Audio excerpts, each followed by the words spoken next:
believe you can become and grow into a millionaire in all six aspects of health. That's right, we share tips every week to improve your physical, your mental, your social, spiritual, financial, and this week, your intellectual health. Today, we're focusing on how to improve your intellectual health by learning a new skill. Very important, was very common during COVID. Everyone learned all types of skills. So we've got three awesome guests that are going to come in and teach us three tiny pieces of advice to improve our intellectual health by learning a new skill. If you've never seen Millionaires Are Made, this is the show built on the fundamental belief that every person you meet knows something you don't, and there's something to be learned from everyone in this big, beautiful world. In the spirit of authenticity and to try to remove as much bias as possible, I and we do not talk about tips or advice backstage with our guests. I love to just meet them fresh on the show. We go over some logistical things, but we don't talk about anything. So what you're going to hear from them is going to be coming straight from their life journey and authentic tips from them.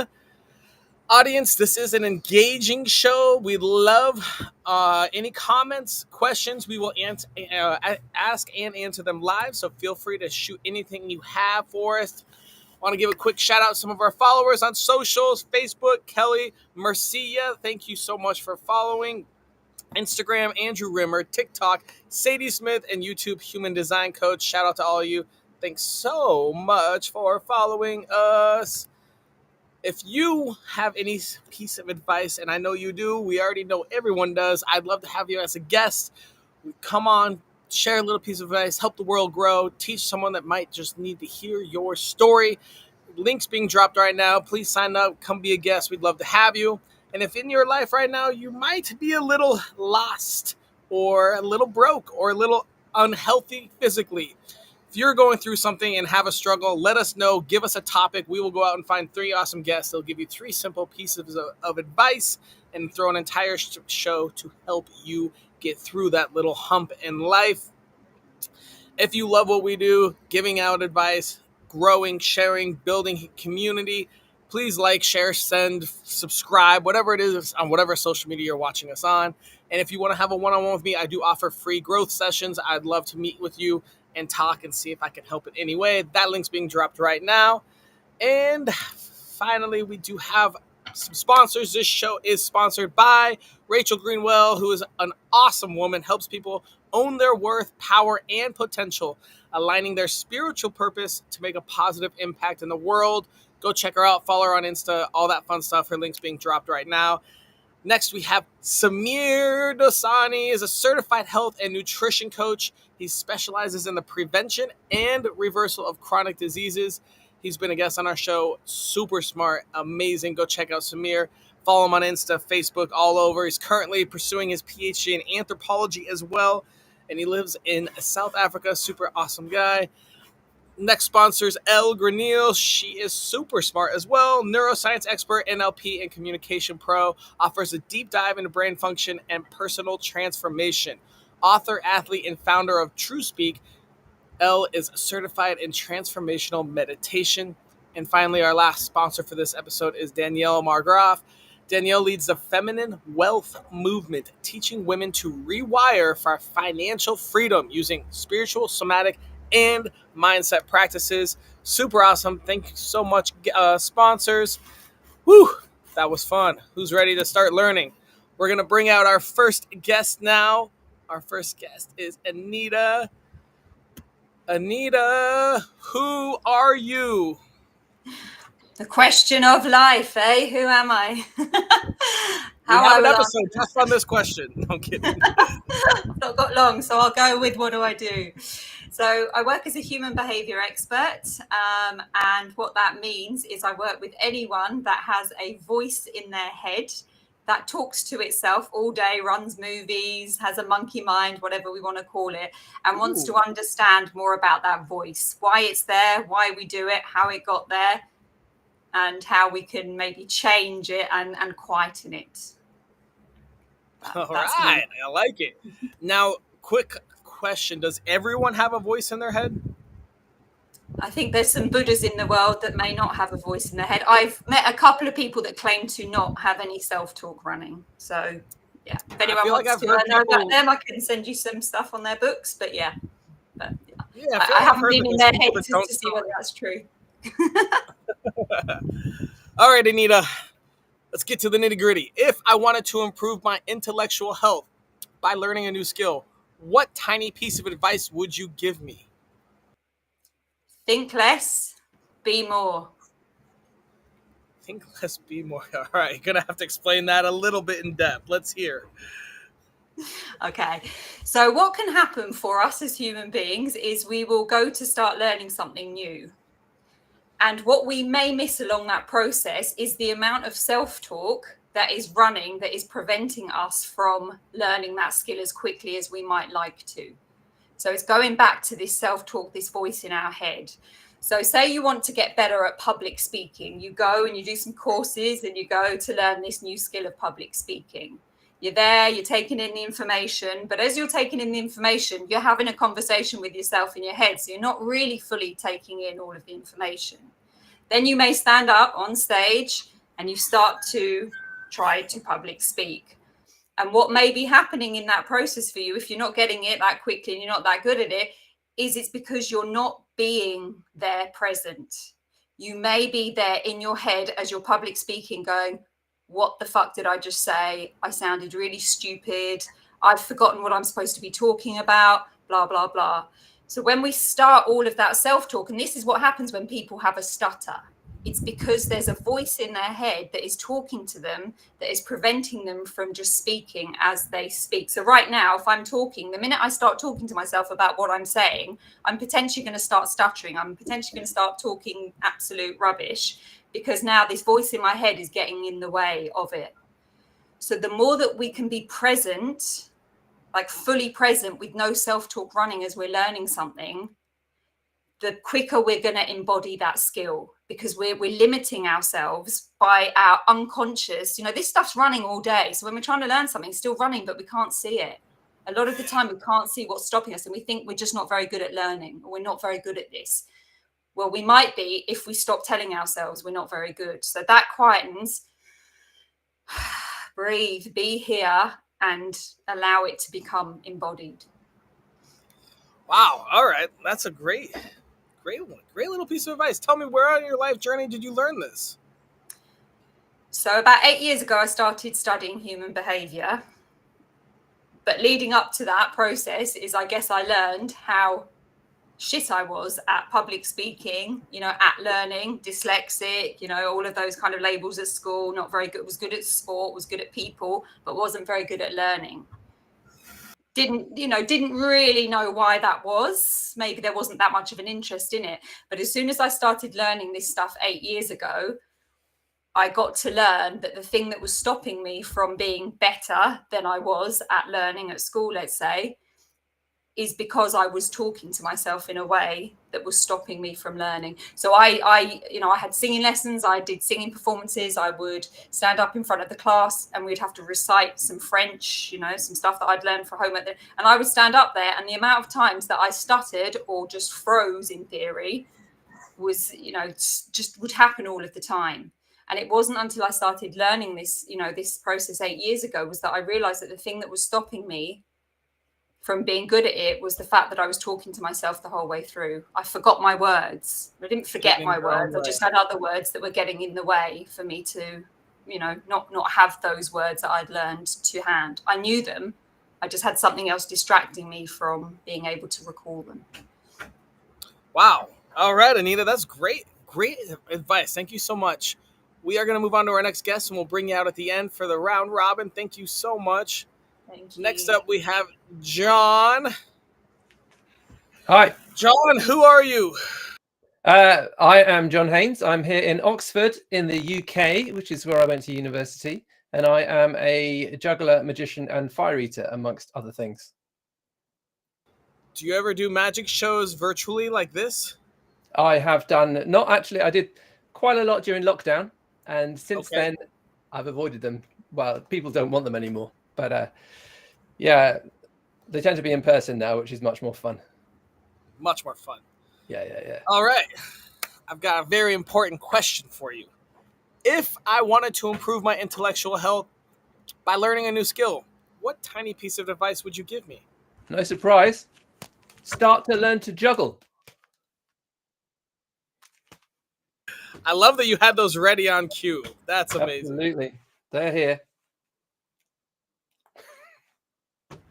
What's the craziest thing you've ever juggled? The craziest thing, well, I juggle fire and knives fairly regularly. Kids' shoes, yeah, we'll go with fire, but that's a couple of times a week. All right, so your tip is to learn to juggle. Tell me how learning to juggle, how does it start? How does it work? When and where did you start learning how to juggle? I learned when I was about 11. I'd been trying to learn for several years from a very old book that my dad had, and it said, get 3 wooden balls. Who gets 3 wooden balls? So I couldn't find them. So I got batteries, for torch batteries, and tried with those. And it tried to teach you round in circles, which is the hardest way to learn. So that didn't go well. But then a friend of the family who was at drama school came to stay for the weekend, and he'd done a week of clowning. A clowning course for a week, and he'd learned to juggle, and he brought a book and 3 rubber balls, and I was away. That was it. That's how I started. The great thing about juggling as far as intellectual development goes is you don't actually have to be able to juggle to get the benefit. You just have to start learning. Okay, so just learning how to juggle will help you with your intellectual health. Is that what you're saying? I mean, there are myriad benefits to juggling. It looks trivial, but actually it has profound effects on you. And the 3 I'd like to mention are that it helps you to switch off and refocus. It helps you to focus and think about stuff. And it also helps to grow your brain. There's research to show that. So in terms of switching off, you may have heard of the Pomodoro technique, where you set a timer. The Pomodoro technique is named after a tomato-shaped kitchen timer. Hence the word Pomodoro is Italian for tomato, so that makes sense. That's it. Sorry, I forgot you're American. Tomato, not tomato. You say tomato, I say tomato. Whatever. Britain's right over there, over that hill, the BVI. Tortola's just a little 20-minute ferry away. Exactly. So that's where you set the timer for a certain amount of time, and you do your work on your computer or whatever, and then you have a break and do something else. And I think juggling is the perfect thing for that, because you can spend 2 minutes juggling or even just trying to juggle, and it'll switch your mind off completely from what you were doing, re-energize you, and then you can go back to whatever you were doing. So it's a great thing for the Pomodoro. You don't have to juggle tomatoes because that can get messy. But if you get yourself some juggling balls. So it's a great switch off and re-energizer. I use it before Zoom calls. I'll put some heavy metal on and juggle for 2 minutes before I'm hosting a Zoom meeting just to get my energy up. So it's great for that. Oh man. And then if only you had a camera when I'm doing that. In fact, my lodger walked past when I hosted a conference earlier on today on Zoom. And 5 minutes before it, my lodger walked past and looked incredulous as I had AC/DC Thunderstruck on full volume. And I was juggling and dancing around, and she was just like, "What are you doing?" Just to get the energy up. We're gonna be learning juggling this week. I got a weird feeling. Absolutely. And then in terms of focus, there's 2 types of focus it will help you with. One is the deep focus. So if you're trying to learn something for the first time and it's tricky, then all your focus will be completely absorbed in that. So I'm just trying to learn juggling 5 balls at the moment, and I'm getting there, but it takes all my focus. So while I'm doing that, I can't think about anything else, which is a great switch off again and relax for the brain. But then when I juggle 3 balls, I've been doing that for, decades. So I can do that hardly without thinking about it. And that's the point where you get this kind of scatter focus where things pop into your head. It's like, people say they have ideas when they go for a walk, or they have ideas in the shower. Things pop into your head. That happens when you're doing the kind of juggling tricks that you can do easily. And when you're starting out, that might just be throwing one ball from hand to hand. As you get better, it might happen when you're doing 3 balls. But it's good for that scatter focus. And then in terms of growing your brain, lots of research shows that actually juggling makes your brain grow. So it helps your balance, helps your coordination, and actually grows your brain. But why wouldn't you? All right, I'm sold. But we are going to move on to our next guest, John. We'll bring more about juggling out in a sec, and I'm sure there's going to be a lot of questions about it. Next guest up we have is Veronica. Veronica, who are you? Hello, hello. So I'm Veronica. I'm a life coach. I have a program that's called Emotional Freedom, where I help people be more healthy in all their aspects, like your show. But we focus a Yay. lot in the intellectual level. And I also have my own podcast about wellness that's called Thrive, Don't Survive. Thrive, don't survive. Perfect. Her link is dropped right below. All right, Veronica. If I wanted to improve my intellectual health with by improving learning a new skill. Let's try this again. Holy cow. If I want to improve my intellectual health by learning a new skill, what piece of advice would you give me? I would say work on your neuroplasticity, which is how your brain gets flexible basically and grows, just like we were talking about before. So, learning. And the biggest thing for me would be changing your mind, changing your mindset too.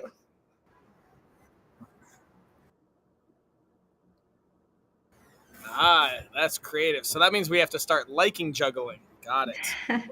All right. Tell me more about changing your mindset. How does mindset help your intellectual health and your neuroplasticity? So basically, when you go out of your little bubble of what you think is the truth or what you think is right, for example, going down on the ladder of inferences, that's how I call it. So basically, somebody else has the opposite opinion that you do in something, and you think you're right. They think they're right. So you're up here and you're just fighting for who's right and who's wrong. So you would go down in the ladder and be like, why do you think the way you think? Why is this important to you? How does it make sense in your head? And then you learn something new, which doesn't mean that you have to change your opinion. But when you do change your opinion, you learn new things, your brain gets bigger, your neuroplasticity is like right up there, and then you're smarter. That same thing goes with your attitude. I don't like doing this. I don't like juggling. I don't like going to the gym. And then you basically change that attitude. You switch around like on off, and then you go in with like a learner's mindset instead of the know-it-all mindset. And then you can Yeah. learn a new skill. You can learn something new every day, and you're smarter and more open-minded and nicer to be around. Nicer to be around. Have you heard of the theory or the term liminal thinking? No, I have not. So it's similar to it's almost like conflict resolution. I think Dave Gray is the guy that's credited with it. So it's like you have three blind men in a room. You bring in an elephant. One of them's touching the leg, and he's like, "This is a tree. I promise, this is a tree. It's definitely a tree." One guy's touching the tail, and he's like, "No, it's a rope, you idiot. It's a rope. I can feel it." And one guy's touching like the ear, and he's like, "This is a big giant fan. You guys are stupid." It's almost the same thing, and it talks about how nobody actually has any concept of reality. Right? It would be impossible to know everything that's ever happened all at Yeah, once. So everyone has their own reality that comes from their own beliefs and experiences and all this kind of stuff, like holding, the elephant's leg and saying it's a trunk. exactly. So that kind of fits in with yours as well as, how can you hold the trunk and hear a guy tell you that it's a rope and somehow work on talking and discussing, just like you were saying, going down those ladders. But yeah, you might want to check it out. Dave Gray, Liminal Thinking. He's got little illustrations in there like a kid's book. He tries to make it super Yes, simple. I've heard about the example of the elephant before. I just didn't know the term, but yeah, I will definitely look it Yeah, up. happens. All right, Veronica, tell us where on your life journey did you learn this tip? Well, you talked about COVID in the beginning, so my life journey or change started during lockdown COVID. I was alone in New York. I was hitting rock bottom. I was even having like suicidal thoughts because I Ooh, had like a boss that was toxic, that was calling me 24/7. I was breaking up with my best friends because they weren't thinking the way I was thinking about COVID, like all these things at the same time. So coincidentally or not, I started my journey as a coach. I started learning and to be the certificate to become a coach. And they just gave me the tools to come out from that mindset and start being more of a learner, more understanding, and just grabbing my life by the hands and creating the one I wanted. So I changed my life around. I moved to Florida. I bought a home. I am a business owner now. I don't have a toxic boss anymore. And yeah, so that's the story about that change. Awesome. Well, very cool, Veronica. I think now is the time that we're going to move to our round robin and bring Anita and John back out and see how we do with that. Anita, can you quickly refresh what your tip was for us? Think less, be more. Nice. I like it. John, what are your thoughts on her tip? Absolutely love it.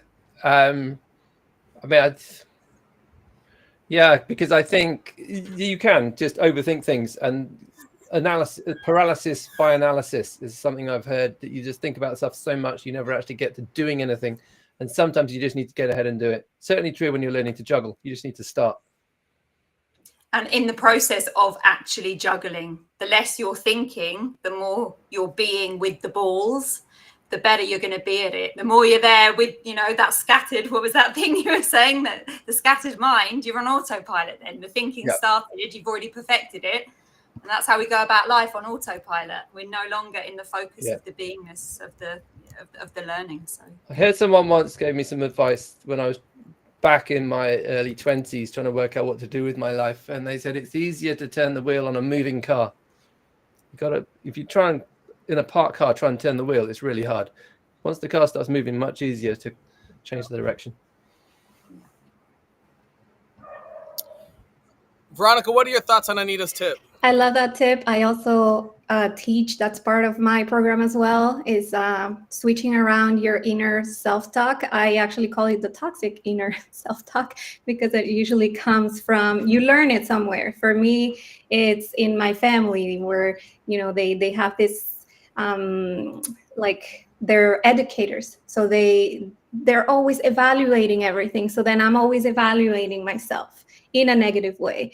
And so that prevents me from doing the things I want to do. And that comes with like the limiting beliefs as well. Like, oh, I can't be ambitious. I can't be da-da-da. And then you're your own worst enemy. So I think that's like a great, great advice. And I am all for it. All right. Nicely done. John, give us a quick refresher on what your tip was. Start to learn to juggle. So simple, and we just got to find batteries somewhere, right? Yeah, probably not batteries. Probably. Okay.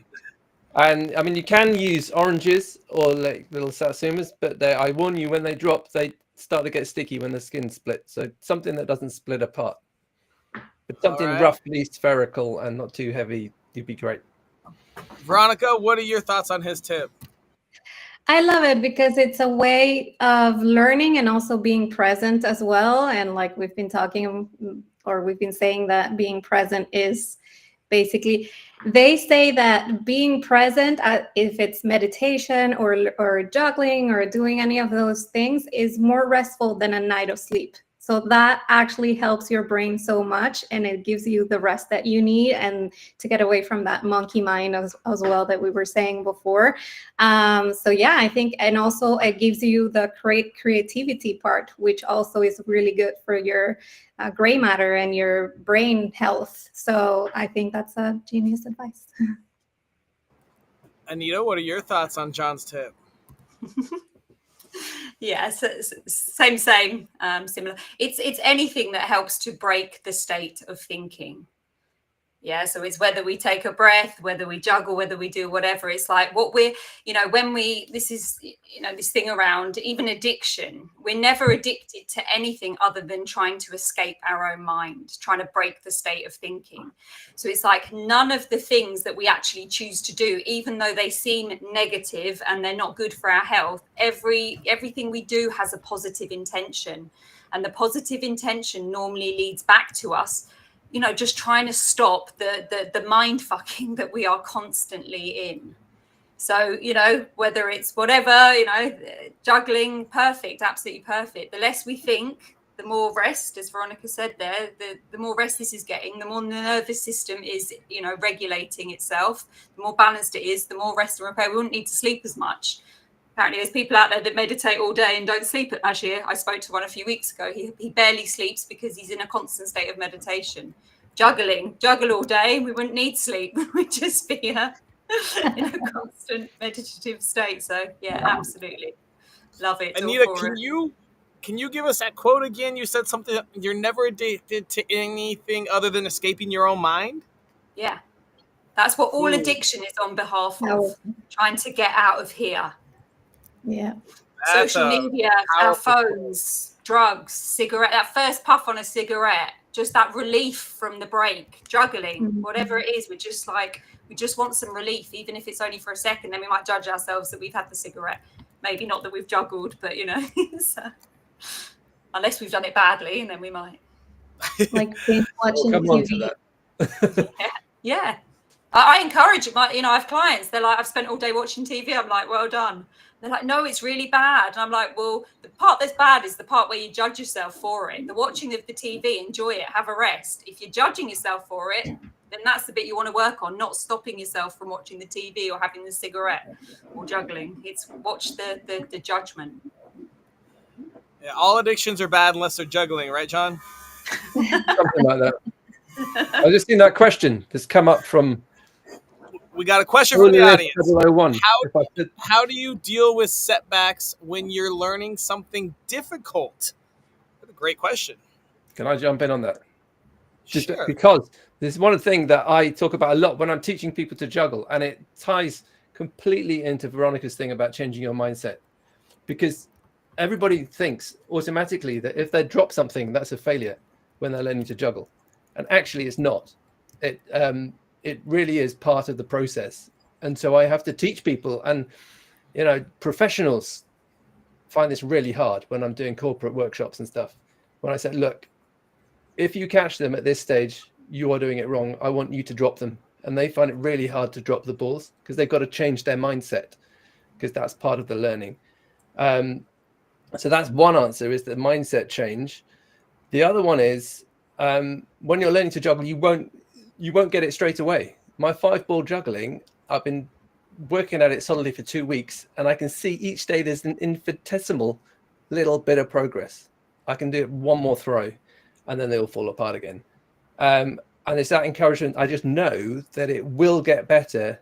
Each like micro bit of progress each day, there's a micro change, and you just got to tell yourself, I am getting better. There might be 2 steps forward, 1 step back, but that's how you deal with the setbacks. You need to know, if you trust the process, you will get there, but it will be bit by bit by bit by bit. Slow, constant, and never-ending improvement. Anyone else want to take this question, or should we move on to another one? I would love to take this question as well. So for me, it's very much like John said, basically, failure or not failure, but a mistake is feedback. So it's like, okay, here's where you need to work on, instead of I'm a failure and I can't do this. And we live in a society where we want the pill. I want to take the pill and be skinny. I want to take the pill and learn this, the matrix, right? Like I just plug it in and then I learn it. And that's not how it works. So it's very important to fall in love with the process, because the goals change. And you learn so much during the process that it just makes you another person and look at things with a different light. And then the goal is just gonna come and gonna change and so basically, like, getting there is not gonna make you happy. It's not gonna change and fix all your problems. It's the process that makes you be a better person. I love it. Well said. Well said. I heard a definition of the word fail the other day. Fail, F-A-I-L, first attempt in learning. Yes. Nice. Very good. Very good. Wasn't mine, someone else's. All right. Another question I directed towards Veronica, but anyone can take it, of course. How often do you set intellectual goals for yourself, like reading a certain number of books or completing a course, something like that? and anyone's open to take that. Yes. So I do non-negotiables. So according to the goal that I have, I set a non-negotiable daily. So for example, reading books, I read 20 pages a day. I want to be more relaxed, so I meditate 10 minutes a day. I want to be more healthy physically, so I do at least 20 minutes a day of any workout. So I set my non-negotiables that I do before anything else, before helping anyone, before my work, before my coaching, before anything. And then little by little, I start to become healthy in all those ways. And then it just also there's this thing about checking your tasks and doing what you set yourself for that's also almost addictive, and it gives you dopamine levels and discharges. So so yeah, it depends on how overwhelmed you are, it depends on how much time you have, but I would say when you do that and you focus on yourself and prioritize yourself and what your goals are, and you do these non-negotiables, you can start by one a day. You start feeling less overwhelmed and more intelligent and more happy about yourself. Awesome. Okay, we're gonna move. Anyone else want to take this? Anita, John? I would just say I don't ever set anything. No goals at all. I trust in the movement of me. That's a bit of a different one than people, but it's like stuff still gets done, but it doesn't need to be told. It just gets done. So I think I'm in somewhere in between the other two. Of course. I'm more like Veronica. I have a set routine every day that I make sure I do. Yeah, all right, I'm we're too gonna move messy. on. Yeah, there you go. All right, we got one last question, and then we'll do our challenge. What is your preferred way of learning? Visual, auditory, or kinesthetic? I'm a visual kinesthetic. Yeah. That was discovered when I first started training in this about 8 years ago, the realization that I watched and felt as I learned coaching. I would watch coaches, live coach, and I would feel an emotion would come up. And so through that visual feeling, that's how I learned. And that wasn't the technique that was taught at schools. That was my reason for not being good at school. Yes, I would say for me, it's writing. I'm visual and writing. I need to write it down for it to go in my brain. So what is it about the writing, Veronica? What do you get from the writing? I don't know. Maybe I can't focus as much when I see it. It doesn't register. But when I write it down, then it's like in my brain, like it enters. Okay, so visually rather than, because sometimes it can be a kinesthetic, it's a touch thing, it's the pen to paper that can help the learning, but I don't know whether it's Yeah, that could be it. Okay, I lied. We have one more question. Do you guys feel that physical health affects your intellectual health? Yes. Obviously, with your hands and juggling, we get it, John. We get it. Yeah. No, but I also do exercise. I run 3 days a week, and that's had a huge effect. And if I don't, you can just feel your brain shutting down. So absolutely, yeah. I feel like it gives you time and clarity too, like specifically running. Obviously, other activities, whatever, but sometimes you're dreading it. But yeah, I agree with you. Like you said earlier, when you're juggling, ideas pop. You kind of like have that clarity with your mind to go and do some thinking and whatnot. Anita, Veronica, any thoughts? Yeah, absolutely. I'm with you on that one. And vice versa. Our intellectual health can affect our physical health, especially if we're trying really hard to be really intellectual. We're not clever enough. There's a deep-seated belief that we're imperfect, that we're not clever, that we're stupid, and we strive then really hard to become intellectual. So intellectual health, the striving for that on behalf of some deep core beliefs, limiting beliefs, are what can lead to us being physically unhealthy.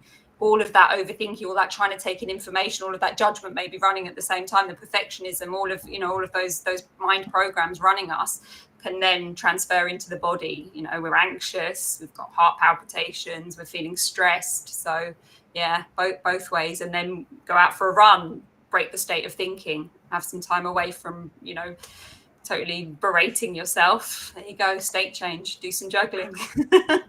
There it is. There it is. All right, guys. We Wait, are now. Go I ahead. Go want ahead, to Veronica. Sorry. So yeah, for me, it's also the inflammation. So the nutrition, it gets you inflammation, it gets you brain fog, and with exercising, it relieves, and it gives you the happy hormones as well. So for you to feel clear-minded and be well, you also need the physical health 100%. And in America, it's really hard because most of the things are super inflammatory and they're full of things, and so that it's harder for us guys compared to you guys in Europe. So. That's fine. Very true. Okay, guys, let's move on to the best part of the show, our daily challenge. So this must be a task or series of tasks to help us improve our intellectual health by learning a new skill. It must take less than 5 minutes a day, cost $0 a day, and be available to anyone from Oxford to Paris. What are your thoughts? Well, I do think it's pretty obvious what I think. I got a feeling that's going to be a part of it somehow. For it to cost zero amount of money, you need to have something to juggle with. But you can juggle loads of stuff. You don't have to buy. I mean, these juggling balls are great, but if you haven't got them, you can juggle with pretty much anything you can find, as long as it doesn't hurt, isn't too heavy, and doesn't make a mess. And it's not your thoughts you're juggling with, because they fuck you up. You can do that. Maybe that's part of the task. All right, so I think that we got to do something that involves juggling. I think that's got to be there for John, and even if it's What just about your big toss 3 something up. intentional things for the day? Then you turn it into a meditation. Say that again. Well, you can. Who was it talked about being intentional and having your non-negotiables for each day? It was Veronica, wasn't it? Yeah. You could have your big 3 things you have to do or you want to achieve in that day, and they can be your. Yeah, You can turn that into a meditation. man, that's good. I All like right, that. Nina, Veronica, any other thoughts? So mine personally is 101 is deep breaths. So remember to take a deep breath. If you can manage 3, do 3. But at any moment in the day where you're experiencing some sort of stress, overwhelm, or even when you just remind yourself, how's my breathing going in this moment? Usually it's up here, hard, fast. In through the nose, all the way down to the belly. Feel that belly expand. Release. And there should be, even from one of those, there should be some sort of state break in that moment. And that's anyone at any time whilst they're alive. When they're dead, they don't have the thoughts, so they don't need the deep breaths. But it's break that state of thinking. You're in a situation where you're getting triggered by something. The minute you take a deep breath, you're now getting some distance, some objectivity. You're now no longer subject to whatever is going on, and you can now kind of be more clear to answer, to respond rather than react. I think that's a one that's used quite a lot these days. And whilst you're juggling, right, deep breaths whilst you're juggling will make you a better juggler, right? You're there, present, focused. People do sometimes stop breathing when they juggle, and they have to remember to breathe.